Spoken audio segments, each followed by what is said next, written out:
I am Mrs. California America 2021, Elizabeth Puce. And what is your occupation? Well, I work in the public affairs realm for the U.S. federal government.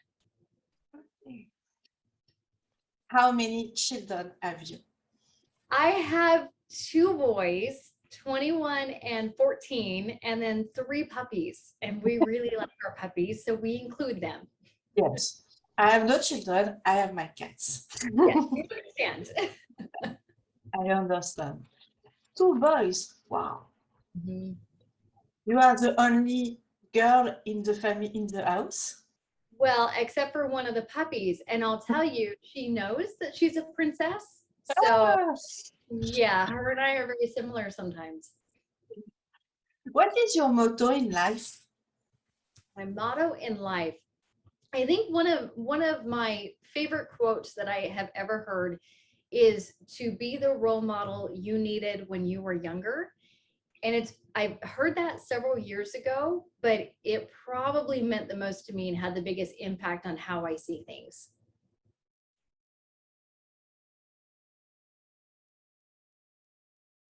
Yeah, I did not compete growing up. It's not my first title, but I didn't start competing until 6 years ago.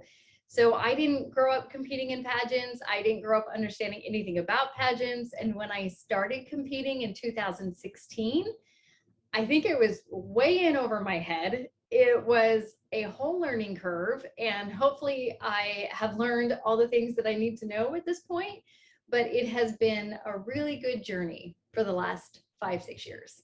And why did you choose specifically to enter to Mrs. America system? I had when I very first got involved in pageants, I started in the Mrs. America system. And so I already knew their ideals and what they stood for. And then I tried a different system for a couple of years and tried a couple of other pageants. And that was when I really learned that this was the best match for me and what I want to do. So I came back home to the Mrs. America system, and part of it had to do with my state director, Tracy. She really helped me a lot in just being able to embrace who I am. And in other systems, and I think there's a system out there for everybody, but not every system really wants you to be who you are. And my director did, and I appreciated that about her. So I decided to compete for her at California, and it worked out. When you come to the stage of Mrs. California America this year, do you think you can win the title? I think that I knew that I could. I had the belief in myself that I could, but I also felt like this was the first pageant that I walked into and said, no matter what, I am happy to be where I am, and I am at peace, no pun intended, with whatever the outcome is going to be.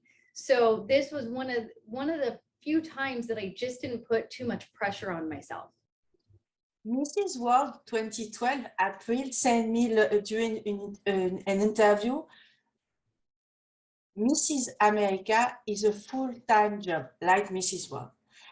Do you think you have the time with your family, your job, to win the crown of Mrs. America? Hey, it's a really fair question, because we are asking the judges to believe in our ability to give this everything we have for the next year, or however long the title is, which is usually about a year. And so I think it's a fair question, and it's a great question. The great thing for a lot of us is that we have been competing for the last couple of years. So we have been balancing being a mom, working full-time. I do work from home, so that makes it easy, but working full-time and holding a title and doing our platforms. So we've already shown for the last couple of years that we can balance them, and women are just great multitaskers. So I'm like, what can't we do? The other, I think, real benefit is that I do have a really supportive family. My kids are older, so that's helpful for me. You can be Mrs. America and Mrs. World and have young kids or no kids. But my kids are older, and so for me, that makes it a little easier. But I just am lucky. I've got a really supportive husband. So there's not this clash or this push and pull at home we can prioritize everything in the moment. You just can't prioritize it all at once. Your husband is ready if you win the crown of Mrs. America. It's okay for him to have a full-time beauty queen at home. Absolutely, it's okay. And I'll tell you that when you're in the Mrs. system, we recognize that we can't do this without the support of our families. And so I don't think I've met a Mrs. contestant getting ready to compete for Mrs. America that doesn't have that. I have interviewed Mrs. Delaware America, and she said me, my husband is my great cheerleader. Awesome. Awesome. And Yep, your husband is your cheerleader too? He's a lot of things, including a cheerleader. He does a lot of, he's making my costume, and he's very talented. So he will steam my clothes. He's better at that stuff than I am. Like the creative stuff, the artsy stuff, the steaming the clothes without ruining them. I destroy clothes, so people do not put an iron in my hands. It's a bad idea. But he's just very good at all of that. So he jumps in and he helps me with a lot of the behind the scenes stuff. And your son supports you too? My sons do not fully understand, but that doesn't mean they're not supportive. They're just like, okay, mom is doing something a little weird, but that's okay. But they're still supportive. They are going to be there at Mrs. America, and they're always ready. My husband's active duty military.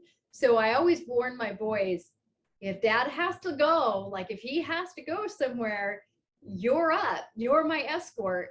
And I don't think that's going to be an issue. My husband plans to be there, but they're ready to step in.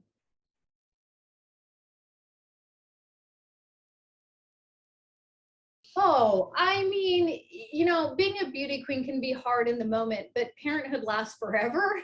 So definitely being a mom. My oldest is 21 and I adore him, and he's a great kid and he's off at college, but I can tell you, my stress level doesn't go down just because he became an adult. Like being a mom is forever, and you will lose a lot of sleep at night over things that you have no control over. So the queen part, the being a beauty queen, can be really challenging at times. But when you look at the scale of which one, if you fell at, is going to affect future generations, it's going to be being a mom. I have asked this question to Mrs. International 2021, Yolanda, and she said me to be a coach and to be a beauty queen is the most difficult for me. Being a coach is really hard. You know, I think maybe also the reason why that can be harder is because as a beauty queen, you have a supportive team, but at the end of the day, that's all you. And as a parent, you're usually tag teaming.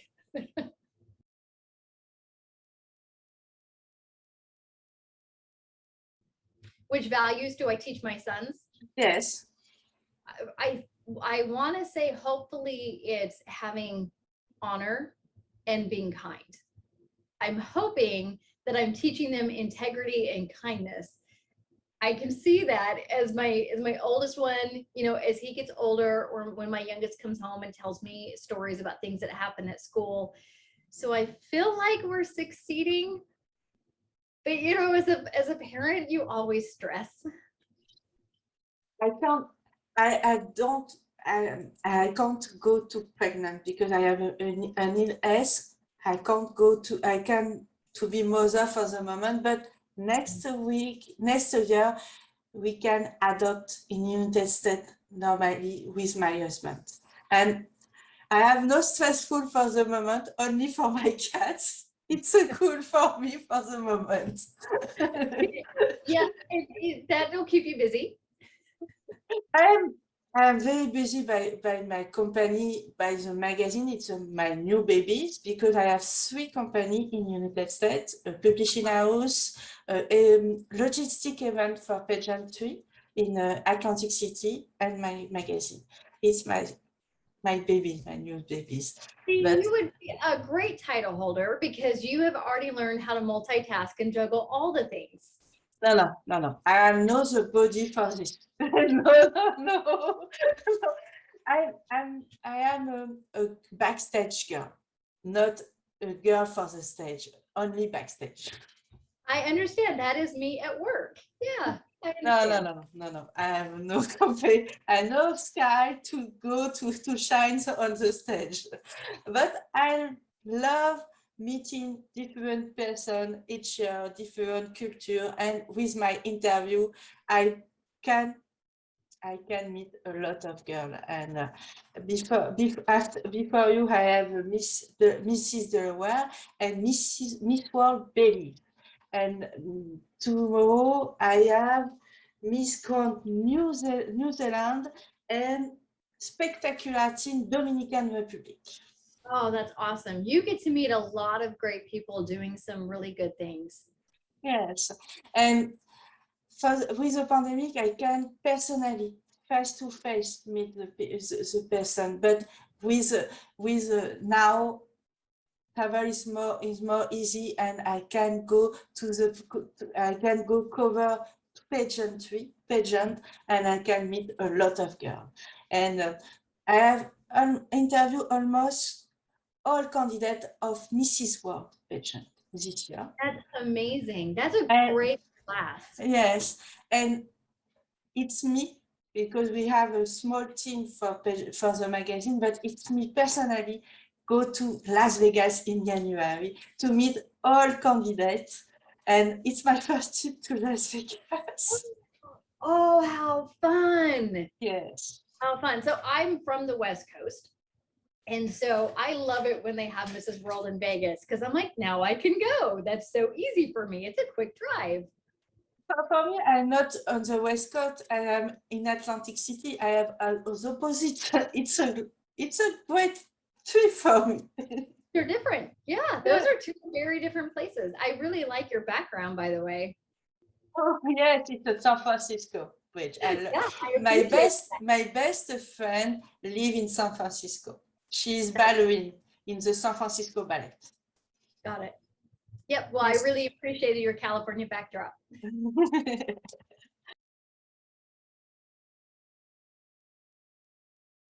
Yeah, I mean, it is technically a beauty contest. And I think going into pageants, my first thought was, oh, well, I'm never doing that because you have to be the most beautiful, and that's never going to be me. Never had that idea growing up that I could do something like that, or that I could stand next to somebody who's 6 feet tall and just, supermodel gorgeous. There's one of the Yes. But what I have found getting to know the different contestants and the Mrs. Women that I have met the last 5 or 6 years, beauty is not just about learning how to do your hair and makeup. And I really appreciate learning how to do that thanks to pageants. But it really is about how you treat other people. And it is about saying that from day 1 to the end of day 365, I am going to be the kind of example that Mrs. America is looking for. I think that's really a big thing of what they're looking for is, are you beautiful to all people? Are you beautiful inside and out? And when you see you in the mirror, do you see a beautiful woman? Well, that took time to get to. So I'll tell you what I teach young children when I'm speaking at schools. Getting to that point, especially with the childhood that I had and the reason for my platform, I did not for a long time. And so I had to learn, and this is what I teach kids, start with one thing. Just look in the mirror and find one thing that you like. So for me, it's usually my smile or the color of my eyes. And I'll start there. So on a day when I'm looking in the mirror and I'm not feeling very beautiful, I'll just go, okay, but I like my smile. All right, but I like my hair or whatever it is. You have to start there. So some days yes, and some days no. And then I have to go back to the basics that I teach kids.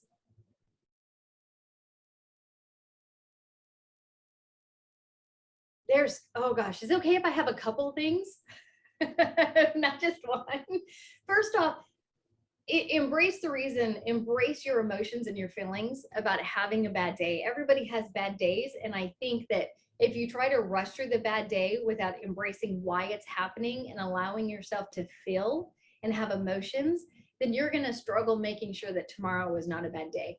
So it's okay. It's okay to have a bad day. And it's okay to stay in sweatpants and to have dirty hair and go binge watch Netflix. There's nothing wrong with that unless you want to do that too many days in a row. But if I feel like I really need to get out of it, I'm going to take a bath. I'm going to make some peppermint tea. I'm going to jump on the phone with my best friend. I'm going to pet the dogs. I mean, there's all these little things that I do just to, I think, set myself up for success when I can. And probably the number one thing is every time I go grocery shopping, I buy flowers every time. And they're the, you know, like the cheap $5-10 bouquets you get at the grocery store, and they barely make it a week. And I buy them anyway, and I put them in the vase in the kitchen because they make me happy.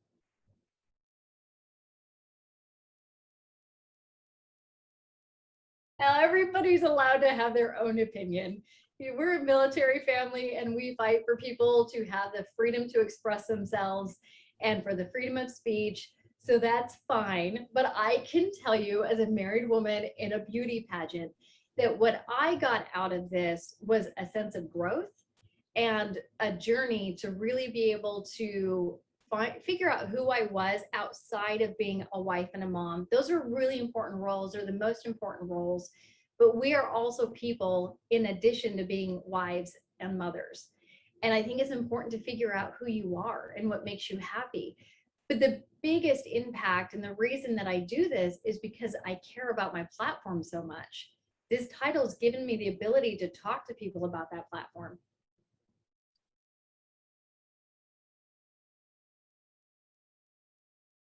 I think that we can, yes, I like being a role model. And I think we are all role models, whether we have a title or not. We can even just be a role model to our own children.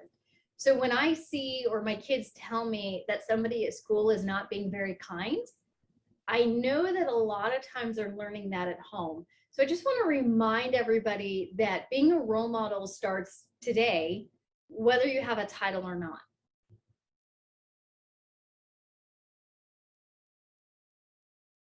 I would say it's probably interview and on-stage question. So I'm definitely not going to win because of my height. I am like 5'2". So, but I will show up the tallest person when I get on that stage because I feel confident in who I am and I feel confident on stage. But for me, it's definitely on stage question. I was a journalist and a TV news anchor, and I love to talk. That's probably obvious. So when somebody says, "Hey, answer a question," I'm like, "Okay, that doesn't scare me. I think it's fun." And working with heels shoes is not a problem for you with the high heels? I mean, it takes practice. So I'm not going to say I haven't ever tripped in those shoes because at least it's only happened when I've not been on stage. But yeah, you know, you just have to practice in them a lot and then get out there, and whether your shoes are 3 inches tall or 6 inches tall, you just have to believe in your ability to do it. You start your preparation for the final, the national, in November, in few weeks. I'm sorry. No problem. What is the most challenging for you during this preparation? I think the biggest challenge has probably been, it sounds kind of old to be saying this now, but it's the pandemic. It is trying to make sure that everything is ready to go when we're seeing shipping challenges and, you know, things are not getting here in time, and some of the pageants were pushed back. So some of the contestants got to win back in April, and some of them just got crowned last month. And so you're delayed a little bit in your preparation. So the good thing is I have a really good support team. I have great friends and a really good family. So we've made up for any of that lost time. Our pageant was pushed back, I want to say 4 months. But we made up for it. We're ready to go. Now I just have to like put the sugar down and stop eating the Twizzlers and it'll be okay. Mrs. Delaware said me, I have no right to the snack during 1 month. No, no snack during the month. Yeah, I wish I could say that I had that kind of discipline. I was eating red vines today. Yeah. And for Mrs. Delaware, it's very difficult because it's next week is the birthday of Mrs. Delaware, and no cake, no no snack, no chocolate for the birthday. I am going to tell Mrs. Delaware, just eat the cake. It's fine. One piece of cake is fine. But the problem with me is that I'm like, oh, one cupcake is fine. And then like next week, oh, one cupcake is fine. Yeah, the snacks are a big thing for me. I do like sugar. Your style on stage. Say that again. What's my style? Yeah, what is your style on stage? Are you classical? Are you funny? Are you sexy? What is your style? Well, I'm the only person I know who thinks I'm funny, so we won't go with that. But I really love Audrey Hepburn and I love all old black and white movies. So I think it's probably more classic.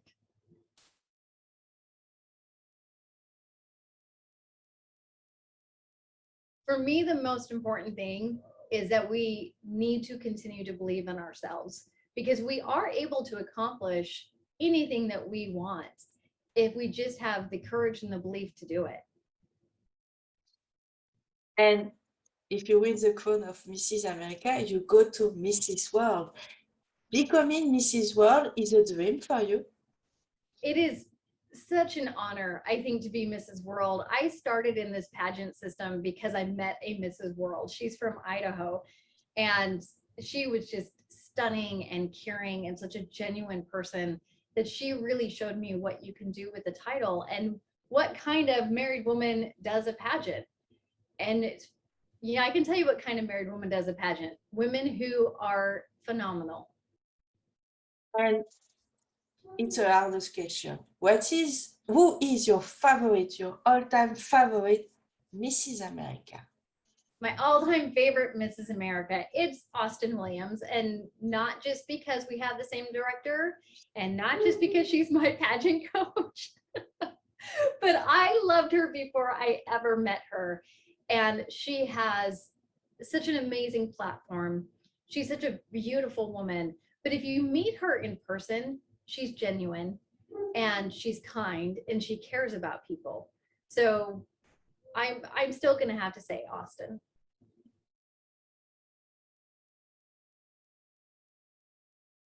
My platform is preventing child sexual abuse. You can tell me more information about this? Yeah. Oh, I sure can. I could talk on that for hours. I won't. You don't have that kind of time, but I am in Paris. It's the night. My husband sleep, cats sleep. I have the time. Oh, perfect. Thank you. That's very kind. So I am a survivor of child sexual abuse, which is why it's so important to me. But the reason that it is my platform and that I am such a strong advocate for it and have been for the last 10 years is because then my child was abused during a visitation. And I just learned that you as a parent, you can think you've done all the things, and then you find out when it's too late that there were things you just didn't even know. You didn't have any idea on how to protect a child from something like that. So my goal as Mrs. America, Mrs. California, hopefully someday Mrs. World, is to be able to talk to other parents and say, let me show you this before it's too late. And so, because I always have one of these with me, I created these Sergeant Bart coloring books. And this is just a way for parents to talk to their kids about body boundaries in an age appropriate way and to say, your body belongs to you, nobody else. And this is what to do if somebody ever tries to do something inappropriate. And here's how you can come talk to me. But I know as a mom, that's an awkward and hard conversation. And so the coloring books are a way of saying it doesn't have to be hard and it doesn't have to be awkward. You just need to have the conversation. And where do you find your coloring book? It's a free coloring book, or you buy you can buy somewhere? I do give them for free. And if they just go to my website, operationinnocence.org, then they can just send a message and give me a mailing address and I ship them out. Yes, it's a great idea, and I find it's a very great idea because it's a art discussion and it's a great support. I think it's more easy with a coloring book. I have found that as well. I just started the coloring book a couple of years ago. And prior to that, when we went through this with our own family, I became certified to teach the prevention classes, and those are for adults only. And so those are for adults to figure out and to take and say, how do we protect kids? And I just thought there is something missing for how do we talk to our kids? And so that was when my husband and I came up with a coloring book, and my son helped us with this just as a way to say, how do we make this easier for both the parents and the children, and especially at a young age, and make it age appropriate. So you'll hear me tell parents things like, your child does not have to hug a relative if they don't want to, because their body belongs to them. And that's just one of the things we teach adults about how to protect children. Thank you. Who draw the picture, the whole picture? Yes. I am not talented. Nope. Remember I said my husband is a talented and creative one. So my husband studied art in France, and he is phenomenal. So he does a lot of he didn't do all of the illustrations because it takes a lot of time, and he is also parenting and working full time, but he does a lot of illustrations for me, and he created the original Sergeant Bark illustration. He's talented in ways that I am not. It's a teamwork. Oh, very much so. Yep. Our advocacy and platform is just kind of a whole family thing at this point, but I think that's because we've lived through it. And we lived through it for years before I ever decided to compete in a pageant. Yes. I like this. I like this platform. I like this idea to coloring book for our discussion. Yes, you have a great idea. Thank you. And hopefully it's helping. Yes, I am sure. I am sure it's this book can help a lot of mother, a lot of family to talk about this child abuse. It's very important. Yes, I am very touched by this platform. It's very important for me. Yes. And this one that you see behind me, you have your dogs and your son. That is one of the sons. Matthew, can you say hi? Hi. Hi. This is our German Shepherd, and she's kind of the idea behind Sergeant Bark. So Sergeant Bark is a German Shepherd. Okay. And I imagine if you win Mrs. America, you continue to promote this book. Oh, in that set, yes. And if you win the crown of Mrs. World, you can translate this book for a worldwide platform. So one of the really neat things is that I partner with an international nonprofit called Darkness to Light. And Darkness to Light actually teaches the child sexual abuse prevention classes. So the great thing is you can be anywhere in the world and you can take the prevention classes. So that's out there, and I'm honored to have partnered with them for the last 10 years. They're really, really great at what they do. But my goal as just as a mom, not even just as Mrs. America or Mrs. World, is to always be able to continue this and to just say, how can we build onto this?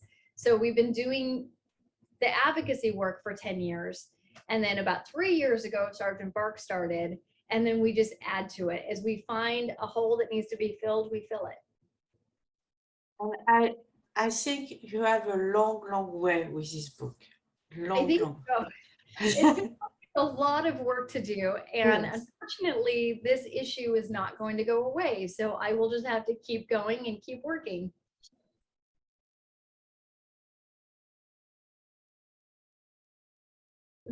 My best memory of some of the volunteer work that we have done. Yes. For me, my favorite is whenever my family and I gets to help with the military. I'm a veteran, my husband is active duty. And so we like being really involved in our community and being able to help other parents. And that was why we called this Sergeant Bark, because Darkness to Light is available everywhere. But the military community was not using it. And the military community didn't really have a way of reaching military families. We have 800 military bases around the world, just US military bases. So we felt like, hey, there's a big hole here that we need to fill. And so we started really focusing on the military community, because there are so few people who have access to that community. And yet our reach is so wide that we felt that's an area we need to get very involved in. So I think anytime we're doing anything that is helping our heroes and helping their families, I'm really proud of that.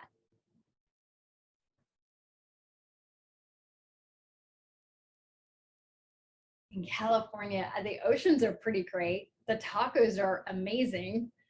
I'm gonna go with the weather though. I don't like cold weather. I don't like snow. I don't like rain. And I just happen to live in a part of California where you don't get any of that hardly ever. It's pretty great. I am the opposite of you, because I love snow, I love mountain. I play curling. I am the opposite of you. Hey, I've seen some pretty good curling videos, by the way. So I'm really into that. It's my favorite sport. I've practiced since 10 years. Wow. Yes. Yeah, I will never be good at something like that because I don't do cold. I'm so grateful Mrs. America is in Vegas in November, because if they told me you're going to the East Coast, I'd be like, I don't know if I can make it.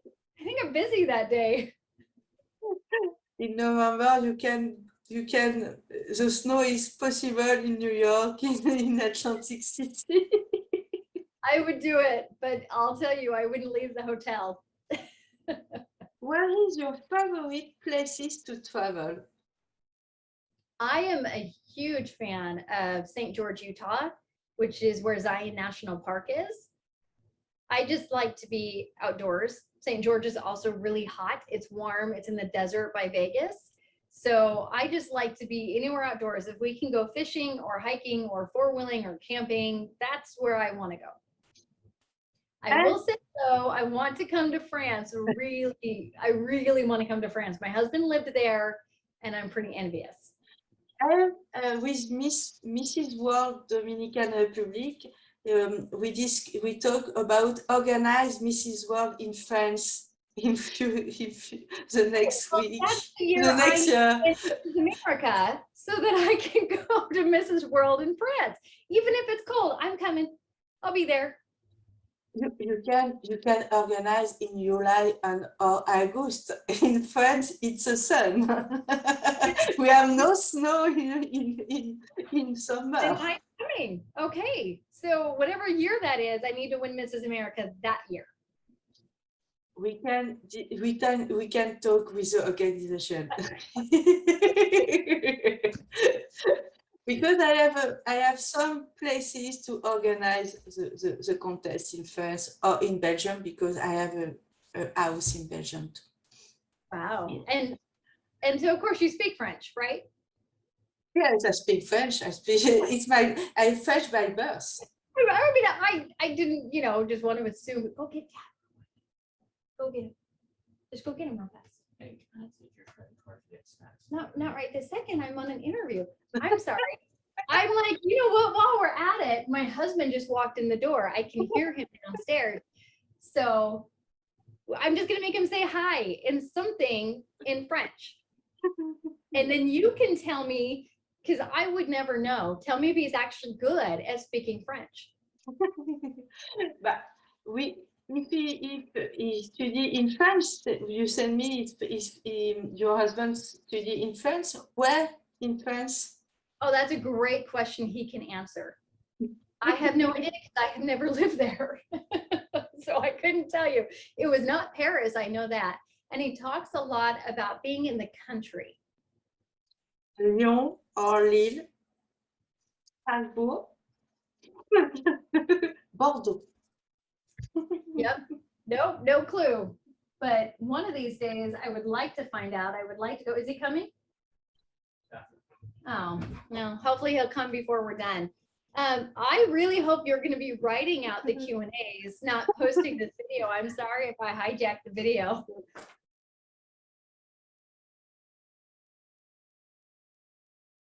I have a question. My next interview is for Mrs. California America. Have you a question for Mrs. California America? It's Elizabeth Puce, correct? Hmm? Her name, it's Elizabeth Puce, right? I love Elizabeth. She was at my pageant when I was crowned Mrs. Virginia. She's actually a previous Mrs. Virginia. I want to say in 2018, I think she was Mrs. Virginia America. But I have to say with Elizabeth, you know, any advice, since she has gone to Mrs. America, what is the piece of advice that she would give someone going to Mrs. America and competing? And what was also the biggest thing that she took away the first time that she competed and learned from? I think knowing that, I love hearing people's experiences at Mrs. America and what they took away from the pageant and the things that they've learned and the things that they might be applying to this round of competing. So I would love to know if she has any advice and what she was able to take away and what she's going to either do the same or do differently competing at Mrs. America this year. And also tell her hello. So, okay, so she wants to know my advice for competing at Mrs. America. I would say rest whenever you can. That is the number one. So we're there for about 10 days, I think. And it's hard because you're away from your family, you're away from your home, you're away from work, and then you're just constantly on the go and you're surrounded by these incredibly beautiful, talented women who are doing amazing things. And I think the number one thing is rest when you can so that you do not feel just too exhausted by the time you get to finals. The second one, I would say hydrate. I have seen way too many times in pageants where women have not eaten enough and they have not had enough water.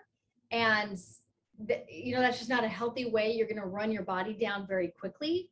So make sure you're hydrating and eating enough. And then give yourself grace. I think is probably the last one. Once you get there, it is so easy to feel like, oh my gosh, I have to do this perfectly and I have to answer these questions so perfectly. No, you don't. You just have to be yourself and just do not worry about, you know, whoever is around you, and you're all different. We're all different. None of us are alike. I mean, I feel like my roommate, for example, she's like six feet tall, flat-footed. I am not. She is stunning and she is funny and she has all these qualities. And I'm like, wow, I wish I had that. But you know, but we're different.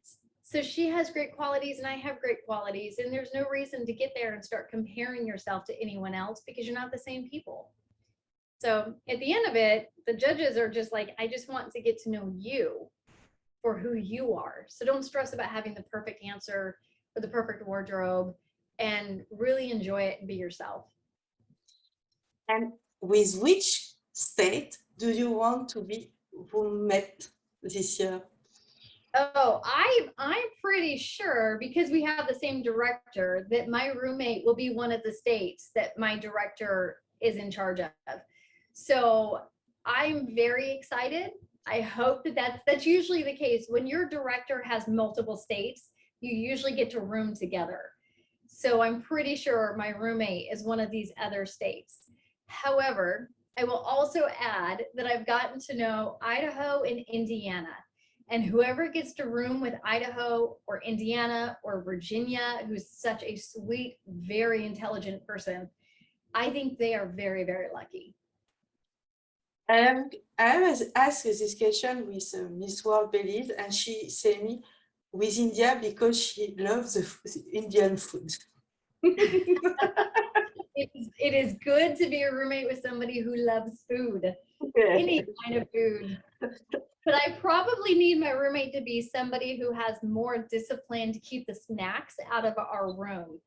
So I'm really hoping my roommate is better at that than I am. The problem is you cannot choose. The organization choose for you. We have no other choice. But I would say that whoever our roommates are, we're probably going to be very lucky.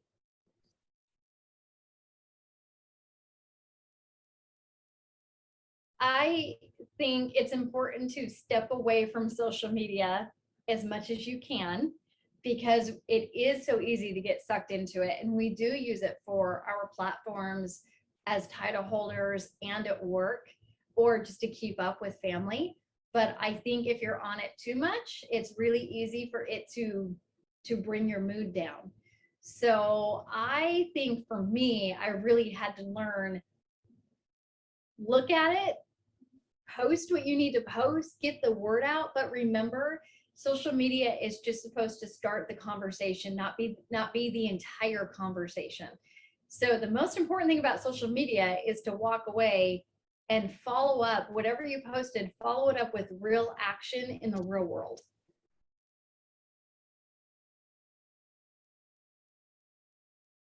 My son does not have social media. We do not allow that in our home. I do not believe that children belong on social media. And I'm very firm in that belief that children do not belong on social media. Now, obviously, my oldest is old enough and has been for several years to choose for himself. And if he had social media before he turned 18, then I would have had access to that. He chose not to once he turned 16, but my youngest is only 14. And I do not see any reason why 14-year-olds need to be on social media. It's a good behavior. I think it's a good behavior. Because we have a lot of haters, a lot of catfish on social media. I think it's very difficult to control all things on social media, all person on social media. It's not good for children, for me. Right. It is not. And I have seen too many predators accessing children on social media. And I am just such a staunch advocate against keeping those people away from our kids. When you give them social media or a smartphone, my son does not have a smartphone either. When you give them those things, then you're inviting strangers into your house.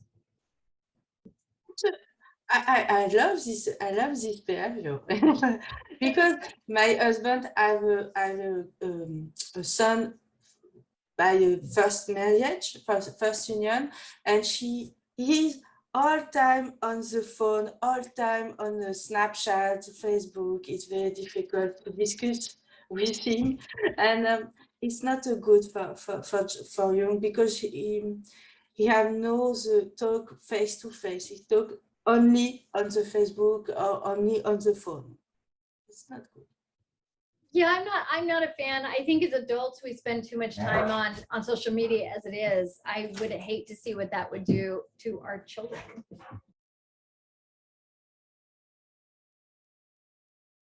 In my purse.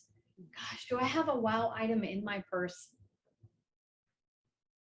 I probably would go with, I had received this small bottle of Gucci perfume as a gift, and I keep a small bottle of that in my purse, and that's pretty amazing.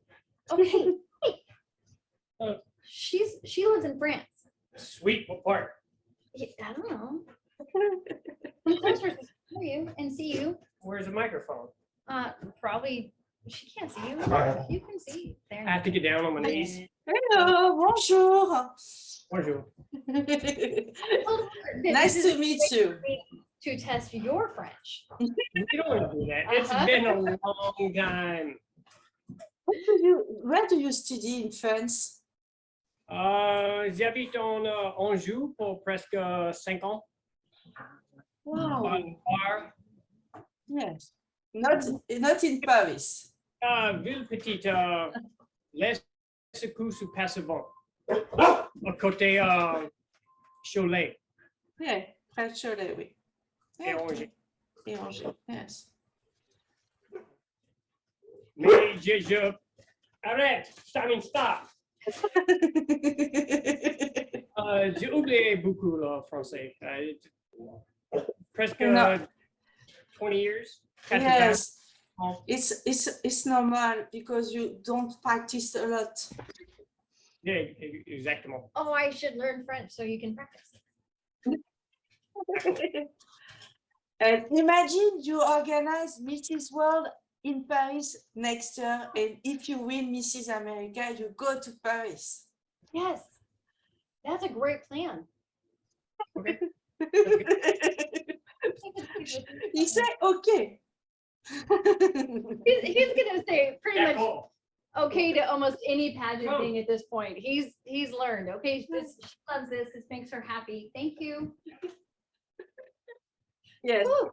he lives in a small town near Paris, in Anjou. Yes, it's a great state because we have a lot of historic castle in this state. Okay, that makes sense. I've heard him talk about that. Yes, and if you can organize, if you cannot organize in Paris the Mrs. World, you can go visit me in Paris. I absolutely will. One of my dreams is to visit a Paris cafe. I don't know why. I think I just saw it, in some movie and just thought, well, that looks romantic. So it's just one of those bucket list items I've always wanted to do. And I sincerely, if you go to Paris, go to visit me, and it's a very pleasure to have you in my house. I am completely on board with his plan. Yes. What is the essential item you put always in your purse and you cannot leave your house without?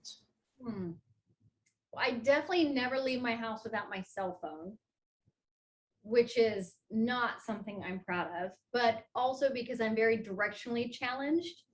And so I still use my GPS to get off base. We live on a base, to get off base and go to the grocery store. You would think I could get to a grocery store off base on my own, but no. I'm very bad at these things. So I have to have my cell phone because it has Google Maps on it. But other than that, I mean, my sash, my Mrs. California sash goes everywhere with me now. But other than a debit card and a phone, I don't think there's much that I can't live without. Are you a desperate woman if you lose your phone? That would be a real struggle for me to lose my phone. It would probably also be like the best thing that ever happened to me, but that would be a struggle. That would really stress me out. No, I lose my phone each week. Oh. Yeah, I think today I was working and I was on a meeting and I didn't have my phone right next to me. And I probably urgently and very frantically looked around for several minutes and couldn't quite focus on the meeting because I'm like, where's my phone? I lose my glasses all the time, but I don't usually lose my phone. I lose my phone all the time. I go to the restaurant with my husband. I put on the table my phone and I leave the restaurant and we go to with the director is a friend and she called my husband and said, Mélanie, forgives the phone always. I did leave my phone in a restroom in Norway one time. That was very stressful. And I was so grateful that Norwegians are just phenomenal, wonderful people. And somebody called, I don't know how we got the phone, but we got the phone before I got on the plane. I was very happy. My husband have decided to copy all contact on my phone and send the copy to my assistant. That's smart. It's more sure. It's more sure for me. Very, very smart. That's a good idea. Yes.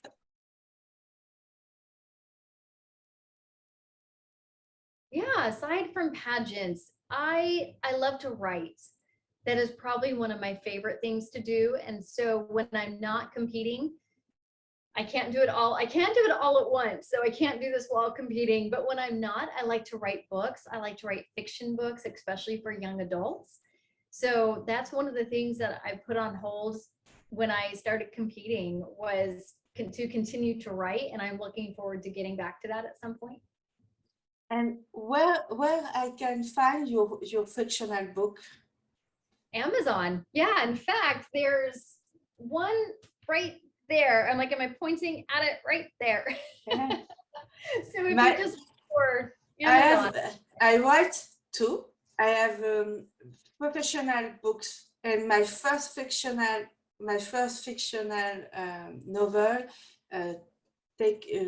will be published in November. Congratulations. Thanks. I know But that it's in French. For the moment, it's in French, and we, with my publishing house, we translate. For the moment, we work about the translation in English. perfect. So then I don't have to learn French before I can read it.